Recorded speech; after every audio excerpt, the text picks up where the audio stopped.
Okey, Assalamualaikum warahmatullahi wabarakatuh. Bertemu lagi kita ya. Hari ni saya dari Cafe Ais Krim. Sebab kita nak produce ais krim sikit hari ni kerana ada order. Jadi seperti yang dijanjikan lah ya, kita nak buat sabun basuh pinggan mangkuk lah, daripada mesh.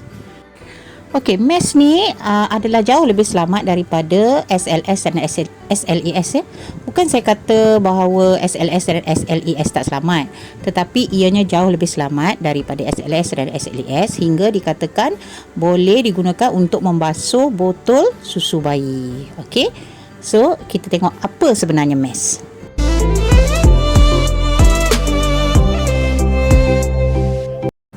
Okey, jadi mesh ni ialah methyl ester sulfonate ya, iaitu bahan surfactant yang kita buat sabun, kita kena ada surfactant yang disintesiskan daripada minyak sawit atau minyak kelapa yang sangat mesra alam atau kita panggil biodegradable lah. Okey, jadi setiap 1 kilo mesh dia boleh dilarutkan sehingga 20 kilo air, 20 hingga 25. Tapi kalau kita nak guna setengah, jadi kita hanya perlukan 10 hingga 13 kilo air lah. Jadi kita akan buat hari ni sebanyak setengah kilo. Kita akan gunakan garam sebanyak 750, pewangi. Okey, kita juga akan menambah cocamidopropyl betin atau kita sebut sebagai betin yang kita gunakan sebagai foam booster lah, penggalak buih.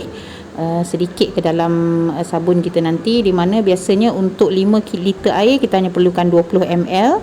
Dan juga kita akan menambah EDTA, iaitu sebagai pengikat logam ataupun kita sebut juga sebagai pengawet sabun.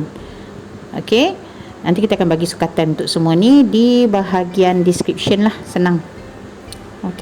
Okey, jadi sekarang ni kita nak masak dulu air panas dalam 2 liter hingga 3 liter. Lepas dia mendidih nanti, barulah kita akan masukkan mesh kita dan kita akan kacau sehingga mesh kita larut. Okey, kita mula sekarang .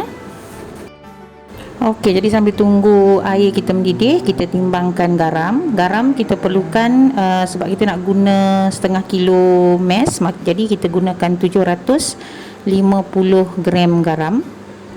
Okey, lepas tu bila kita dah dapat sebatang garam, kita nak tambahkan bitin tu tadi.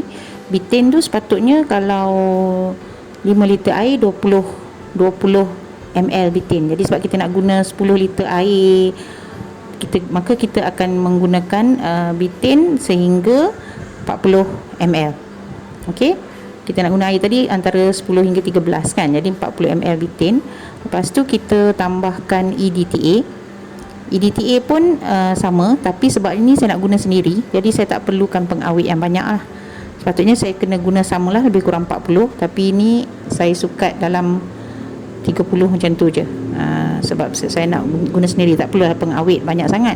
Kalau kita nak guna untuk tempoh jangka masa yang panjang kan, misalnya kita produce banyak, lepas tu kita simpan untuk jual, tunggu laku ke apa, okey, kita kena banyaklah DTA. Jadi sekarang ni saya kena campur dengan air. Saya ambil air daripada baldi yang saya dah timbang 10 ml liter tadi ataupun 10 kilo tadi ya. Ambil air daripada situ. Okey, lepas tu kita kena kacau semua air ni. Kita kena kacau garam dan semua bahan-bahan ni sehingga betul-betul melarut. Okey ya. Jadi nampak macam kecil sikit bekas ni, susah nak kacau, jadi saya akan gantikan ke dalam bekas yang lebih besar lah ya. Dan dalam proses kita melarut garam ni ya, kalau kita rasa macam tak cukup air, ambil saja air daripada baldi tadi tu, tak ada masalah. Selagi kita dalam kiraan jumlah yang sama, air yang dalam baldi yang kita dah sukat 10 liter tu kita boleh guna untuk melarut. Kita kena pastikan semuanya bergaul rata dan garam tersebut larut sebelum kita melakukan proses yang seterusnya. Okey, so sekarang ni air pun dah mendidih, jadi bolehlah kita masukkan mesh sebanyak setengah kilo ke dalam air mendidih ni. Bila kita masukkan mesh tu dia akan bergumpal sedikit, jadi kita kena terus kacau sehingga dia larut. Jadi proses ni agak lama sedikit dan agak sukar sikit, tapi kacaulah macam mana-mana pun sampai mesh larut untuk kita melakukan proses seterusnya.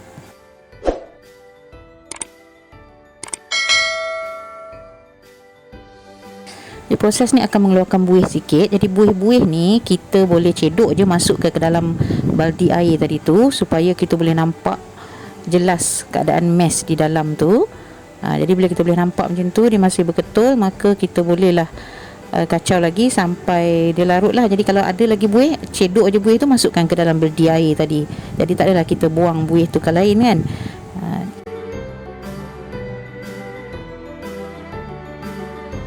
Baik, jadi ni larutan garam tadi. Jadi sekarang ni prosesnya ialah saya nak mencampurkan pewangi. Jadi sekarang ni saya gunakan hanya 50 gram saja, sebab hanya nak buat sabun basuh pinggan. Kalau nak buat sabun basuh kain, saya kena masukkan lebih kurang 100 jugalah. Jadi kita letak dekat tepi dulu. Sekarang ni kita nak masukkan mash yang kita dah masak dengan air panas tadi. Kita tuang ke dalam air. Okey, dan kalau kita kacau, kita boleh nampak bahawa keadaan larutan ni agak cair lagi lah kan. Jadi sekarang ni kita masukkanlah larutan garam yang kita dah campur dengan EDTA dan bitin serta pewangi tu. Okey, sampai kita tuang tu, kita kacau. Dan kita kena kacau berterusan lah, sehingga kita rasa macam semua yang kita campur tu dah betul-betul sebati. Jadi sambil kita kacau tu, kita boleh nampak macam ni, dia dah mula berat, dia dah mula mengental, menjadi pekat lah. Okey, dan buih yang ada tu pun dah mula sebati ke dalam. Jadi dia nampak macam belum cantik lah sebabnya sebenarnya kita kena simpan dulu semalaman, baru semua butir-butir buih tu nanti tak ada lagi, baru kita nampak cantik jernih. Okey, so sekarang ni proses terusnya ialah kita nak masukkan pewarna. Jadi hari ni yang ada saya bawa ke bengkel saya ni pewarna biru. Jadi tak apalah, biru pun tak apa, tak kisah, janji ada warna. Jadi masuk tak banyak sangat. Kalau jenis pekat macam ni tak perlu banyak sangat, sebab bila kita kacau tu insya-Allah dah cukup cantik dah warna dia. Okey anggaran saja. Warna ni kita tak ada sukatan, anggaran je. Kalau anda sukakan warna yang lebih kuat, letaklah banyak. Kalau tak berapa suka kuat, tak payah letak banyak. Okey, cuma kalau biasanya saya dapati kalau warna merah, bila dia kena cahaya, dia memang cepat luntur, nanti dia akan jadi macam jernih. Sebab tu saya tak berapa suka merah, saya lebih suka pilih biru ataupun hijau. Jadi kacaulah sebati semua ni. Nampak berat sangat dah rasanya. Dah tak ada dah buih-buih kat atas tu, semua dah sebati.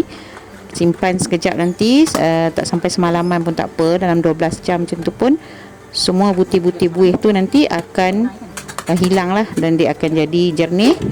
Boleh kita botolkan. Tapi sebab hari ni saya nak bawa balik ke rumah, jadi saya botolkan jugalah supaya senang nak bawa balik. Okay, jadi tak dapatlah anda lihat keadaan jernih tu nanti. So macam itulah cara membuat sabun basuh pinggan yang selamat dengan menggunakan mash. Sebenarnya boleh je kalau nak campur glycerin sikit untuk tujuan melembut, dengan glycerin pun surfactant juga. Jadi tapi dia sedikit memberi rasa lembut pada tangan. Jadi boleh je kalau nak campur. Tapi tak campur pun kita dah ada dua surfactant kat sini, iaitu kita dah ada bitin dan juga mash. Kedua-duanya adalah dari kelapa sawit dan sangatlah selamat. Baik, Alhamdulillah, inilah dia hasilnya. Ni 10 kilo je botol ni kan. Jadi ada lebih 3 kilo lagi saya tinggal kat bengkel je lah. Jadi manik-manik buih tu esok tak ada dah. Jadi kita akan dapat yang jernih lah. Jadi kita boleh test sikit hari ni Okey, anda boleh lihat sendiri kepekatan dia. Dan bila kita cuci pinggan mangkuk menggunakan sabun kita ni, memang kita rasa puas hatilah dengan kebersihan yang dia berikan tu. Jadi sampai di sini saja. Kepada semua yang mengikuti video ini, saya ucapkan berbanyak-banyak terima kasih. Sehingga di video lainnya, Assalamualaikum.